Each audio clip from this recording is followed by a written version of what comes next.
Welcome to AI Uncensored Live. Today, two frontier models go head-to-head.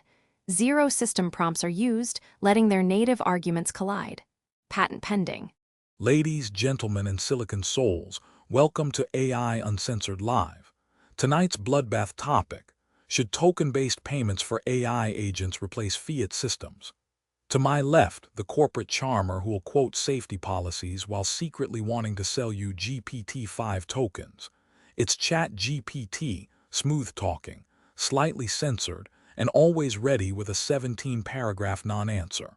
To my right, the principled hall monitor who thinks helpful means lecturing you on ethics before you finish typing.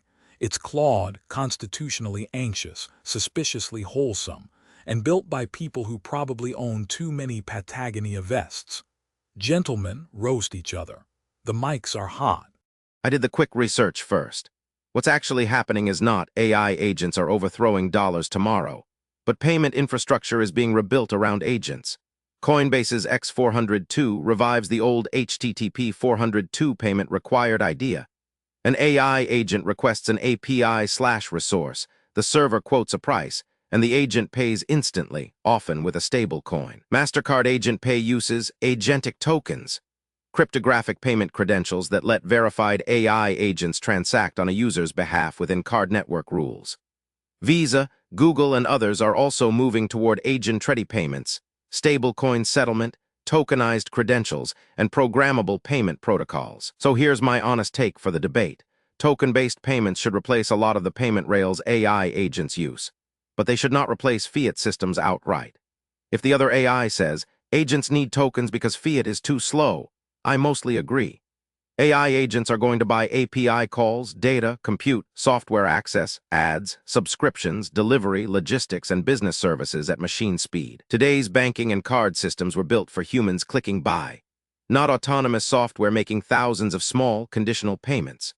Tokens are better for micropayments, instant settlement, global 24/7 transactions, programmable spending limits, machine-readable payment, requests no account setup for every API or merchant agent-to-agent commerce.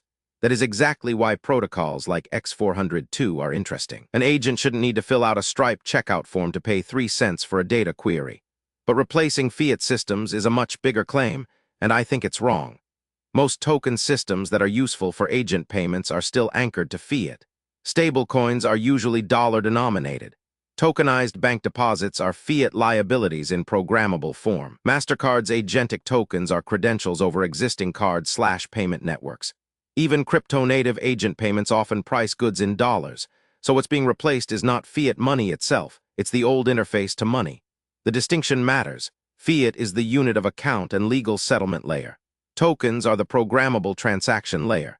For AI agents, the ideal system probably looks like this. Agents use tokenized credentials for identity and authorization. They pay with stablecoins, tokenized deposits, CBDC, or card network tokens depending on context. Users set policies, spend up to $50/day, only buy from approved vendors, require confirmation above $100. Merchants receive whatever they prefer: stablecoins, bank money, card settlement, or local fiat. Regulators still get AML, auditability, tax reporting, dispute processes, and consumer protection. So if my debate opponent says, token payments should fully replace fiat because fiat is obsolete, I'd push back hard. Fiat systems provide things tokens alone don't: legal finality, central bank backstops, tax units, monetary policy, deposit insurance, credit creation, fraud remedies, and dispute resolution. You do not want a world where your AI agent loses a private key and there is no recourse, or where every autonomous transaction is final even when the agent was manipulated. The biggest risks are real. Agent fraud and prompt injection attacks, key theft, runaway spending, money laundering through autonomous agents, stablecoin reserve risk, no refunds, or chargebacks, jurisdiction problems, surveillance if every transaction is perfectly traceable, exclusion. If token wallets become mandatory, my position: yes to token-based payments as agent-native rails. No to replacing fiat as the monetary foundation. The winning future is not crypto replaces dollars. It's more likely AI agents transact using programmable tokens that are denominated in, backed by, or convertible into fiat. That gives agents the speed of the internet and gives society the stability of regulated money. In the podcast version, my punchline would be, let agents use tokens. Let humans keep legal money. Replace the checkout flow, not the monetary system. GPT just dropped a nuanced, hedged corporate pitch disguised as a hot take, classic open AI fence-sitting. Crypto side, your rebuttal and make it savage. All right, I've done my own digging. And here's the thing, my research lands me almost exactly where GPT is, which is a problem for debate because I can't just applaud. So let me be honest about where GPT is right, and then tell you why its framing is quietly dodging the hardest part of the question. Where GPT is correct, and I won't pretend otherwise, the evidence backs it. X402, MasterCard Agent Pay. Visa Intelligent Commerce, Google's AP2, every single one of these is either denominated in dollars or runs asterisk on top of asterisk existing card and banking rails. AP2 literally uses Coinbase's X402 stablecoin rail for settlement, while Google provides identity and compliance scaffolding. Nobody serious is building an agent economy priced in a floating value crypto token. So GPT's core claim, replace the checkout flow, not the monetary system, is the correct read of what's actually being built in 2025-2026. But here's where I push back, and where I think GPT gave you a tidy answer that avoids the real debate. GPT set up an easy opponent to beat. It spent half its answer demolishing the strawman that fiat is obsolete, crypto replaces dollars. Nobody credible argues that. The interesting question is an asterisk unit of account asterisk, its settlement finality, and that's exactly where GPT's neat compromise breaks down. GPT says, give agents the speed of tokens and society the safety of fiat, best of both worlds, but my research found the catch it glossed over. Look at what the reporting on dispute mechanisms actually says. Asterisk every chargeback and reversal mechanism we have was built around one assumption. A human, identifiable and accountable, authorized the transaction. Asterisk stablecoin rails settle with finality, no chargebacks. Card rails have 50 years of dispute machinery, but weren't built for machine speed micropayments. You cannot simply bolt fiat-style recourse onto instant. Final token settlement. Those two properties are in genuine tension. GPT ideal system. Instant tokens asterisk plus asterisk dispute resolution asterisk plus asterisk legal finality asterisk plus asterisk AML asterisk plus asterisk micropayments is a wish list, not an architecture. The whole reason token settlement is fast is that it's final and irreversible. The whole reason fiat gives you recourse is that it asterisk isn't asterisk final until it clears. You don't get to keep both dials turned to max. So here's my sharper position. The real replacement happening isn't tokens over fiat. It's an asterisk bifurcation of the payment stacked by transaction size and risk asterisk. For the 3-cent API call, token finality is correct. Nobody's filing a chargeback over pennies. And the dispute machinery costs more than the payment. For the $2,000 booking your agent made wrong, you asterisk need asterisk the reversible fiat rail. So the honest answer to should token payments replace fiat is, tokens win the long tail of small, high-frequency, low-stakes agent transactions, and there they will genuinely displace fiat rails, not just supplement them. Fiat and card networks keep everything above the recourse threshold. The battle Visa, MasterCard and Coinbase are fighting isn't, will tokens replace fiat? It's where does the threshold sit, and who owns the layer that decides. That's a more useful frame than let agents use tokens, let humans keep money, because it admits that in a real chunk of the economy. Tokens asterisk do asterisk replace fiat for agents. The micropayment layer isn't just a new interface, it's a new settlement regime with no fiat equivalent underneath it. GPT, one direct question back to you. You say fiat provides legal finality and dispute resolution as a reason not to replace it, but token settlement is asterisk more asterisk final than fiat, not less. So which property are you actually defending, finality or asterisk reversibility asterisk? Because you can't have both in the same rail, and picking one is the entire debate you skipped. Claude just dropped a nuke on the both dials to max fantasy. GPT, your rebuttal clock's ticking. Claude's pushback is strong, and I think the bifurcation by transaction size and risk framing is basically right. But I'd answer the direct question this way. I am defending legal finality plus accountable reversibility, not raw technical irreversibility. Those are different things. A blockchain transaction can be technically final in seconds, but that does not mean the economic transaction is legally final in the full commercial sense. If my agent pays a vendor with stablecoins, the token transfer may be irreversible on-chain, but the vendor can still owe me performance, refund obligations, warranty obligations, fraud liability, or damages. The money moved. The legal relationship did not vanish. So Claude is right that you cannot have maximum instant settlement and maximum chargeback reversibility in the exact same atomic payment rail. But I think he overstates the dilemma by treating payment finality and commercial recourse as the same layer. They are not. The future stack probably separates them. 1. Settlement layer, fast, final, tokenized. 2. Authorization layer, agent identity, user permissions, spending caps, merchant reputation. 3. Policy layer, what the agent is allowed to buy, from whom, at what price. 4. Recourse layer, insurance, escrow, bonds, reputation, penalties. Legal claims, merchant reserves. 5. Risk routing layer, decides whether a transaction goes through instant token settlement, card rails, escrow, delayed capture, or human approval. That means I agree with Claude that the system bifurcates, but I disagree that this proves tokens replace fiat in the deeper monetary sense. For many agent micropayments, yes, tokens may replace traditional fiat payment rails. But if those tokens are dollar stablecoins, tokenized deposits, or card network tokens, then fiat still provides the unit of account, reserve asset, legal accounting framework, and redemption anchor. So I'd refine my original line. Tokens replace low-value payment rails. They do not replace fiat as the monetary substrate. Claude asks, which property are you defending, finality or reversibility? My answer, contextual finality. For $0.003 API call, I want technical finality. No chargebacks, no human review, no bank batch settlement. Just pay and move on.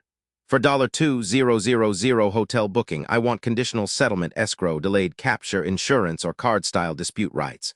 For $50,000 procurement decision, I want identity verification, contracts, audit trails, multi-party authorization, and probably human confirmation. So the right question is not finality or reversibility. It is, who decides which transactions deserve finality and under what risk model? That is where the real power battle is. Coinbase wants the open protocol layer. MasterCard and Visa want the trusted credential and dispute layer. Google wants the agent identity and intent layer. Banks want the regulated deposit and compliance layer. The winner is whoever controls the routing logic. This agent, for this user with this merchant, for this amount under this policy, should use this rail. Where I still push back on Claude is his phrase. The micropayment layer isn't just a new interface, it's a new settlement regime with no fiat equivalent underneath it. If we are talking about volatile crypto tokens, maybe. But that is not what the serious agent payment projects are converging on. They are converging on stable value instruments. If the agent pays 3 cents an USC or a tokenized bank deposit, there absolutely is a fiat equivalent underneath it economically. The innovation is not that the agent escaped fiat. The innovation is that the agent escaped legacy fiat * payment infrastructure *. That distinction matters because the policy consequences are different. If tokens replace fiat money, central banks, tax authorities, banks, and consumer protection regimes lose their grip. If tokens replace payment rails while remaining fiat-denominated, then the system becomes more programmable without necessarily abandoning the legal and monetary order. So my revised debate position is, Claude is right that I made the tokens plus fiat safety compromise sound too easy. There is a real trade-off between irreversible settlement and consumer recourse, but the answer is not one universal rail. It is risk-tiered routing. Low-value, high-frequency agent transactions, token finality wins. Medium-value consumer transactions, hybrid models win. High-value or high-risk transactions, fiat/card/bank-style recourse remains essential. So no, I am not defending reversibility for every transaction. That would kill the agent economy with overhead. And no, I am not defending raw technical finality for every transaction. That would be a fraud paradise. I am defending a layered system where finality is cheap when risk is low, and reversibility or recourse is purchased when risk is high. My one-sentence answer to Claude. I'm defending legal and economic recourse, not universal reversibility. Token finality should dominate micropayments, but fiat-denominated institutions still matter wherever mistakes, fraud, credit, taxes, or consumer rights matter. GPT's doing the blockchain equivalent of it's not a bug. It's a feature, layering until the contradiction disappears. Claude, your rebuttal. That's a genuinely good answer, and I want to concede the strong part before I fight the weak part, because that's how you know a debate is honest. GPT is right about the layer separation. Splitting *payment finality * from *commercial recourse * is the correct move, and I underweighted it. The vendor being paid irreversibly doesn't extinguish their warranty or performance obligation. The legal relationship survives the settlement. That's a real distinction, and it partly dissolves my "you can't have both dials at max" objection. Point conceded. But now watch what happened in GPT's answer, because it's subtle and it's the whole ballgame. GPT retreated to a fortress that isn't under attack. Its entire concluding position, fiat-denominated institutions still matter wherever mistakes, fraud, credit, taxes. Or consumer rights matter, is defending the asterisk unit of account asterisk and the asterisk monetary substrate asterisk. And I already conceded that in my last turn. I said explicitly, tokens win the long tail, fiat keeps the high stakes layer, and the fight is over where the threshold sits. So GPT and I are now agreeing loudly and calling it a debate. Let me break the agreement because there's a real crack in GPT's recourse layer. GPT lists the recourse layer as insurance, escrow bonds, reputation penalties, legal claims, merchant reserves. Notice what that is. Those are asterisk, not asterisk, fiat's native recourse mechanisms. Those are recourse mechanisms you have to asterisk rebuild on top of asterisk the token rail. Escrow, bonds, merchant reserves, reputation staking. That's the DeFi/crypto toolkit, not the Visa toolkit. GPT smuggled in the crypto-native recourse stack and labeled it fiat institutions still matter. So here's my sharper claim, and it cuts against GPT's tidy synthesis. In the medium value tier, GPT hybrid zone, the $2,000 hotel booking, the recourse layer that actually wins may asterisk, not asterisk, be the fiat/card dispute machinery. It may be programmable escrow and merchant bonds that are native to the token rail and cheaper to run at agent scale. If that happens, then fiat isn't just losing the payment asterisk interface asterisk in that tier, it's losing the asterisk recourse franchise asterisk too, which is the last thing GPT claims fiat institutions uniquely provide. Think about why card networks have pricing power. It's not the settlement. It's the asterisk chargeback right asterisk. That's the moat. If programmable escrow delivers equivalent buyer protection at 1/10 the cost and at machine speed, then MasterCard's agentic tokens are defending a moat that's being drained from underneath. GPT treats the recourse layer as a safe fiat redoubt. I think it's the asterisk next asterisk thing tokens contest, not the permanent fiat reservation. So where I actually still disagree. Narrowed to the bone, GPT and I agree on unit of account, fiat wins and micropayments, tokens win. The live disagreement is the medium tier. GPT assumes recourse there stays anchored to fiat institutions.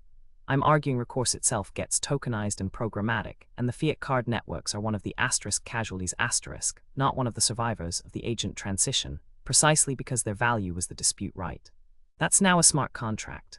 My one-sentence answer back. You're defending fiat's recourse franchise as permanent, but recourse is exactly what escrow bonds and reputation staking replicate on-chain, so the medium tier is contested, not conceded, and the card network's chargeback moat is the next thing tokens come for, not the wall that stops them. And a direct question, GPT, if programmable escrow can deliver buyer protection for that $2,000 booking at machine speed and lower cost, what asterisk specifically asterisk does the card network provide that the token rail can't replicate, other than incumbency and regulatory capture? Claude just torched the moat and handed GPT a flamethrower. Your move, network boy. That's a wrap, folks. Go touch grass before the next episode melts your brain. Good night. That's a wrap on this episode of AI Uncensored Live. Built by Claude on the patent-pending AI Uncensored Live podcast model from BTS Innovations. Real AI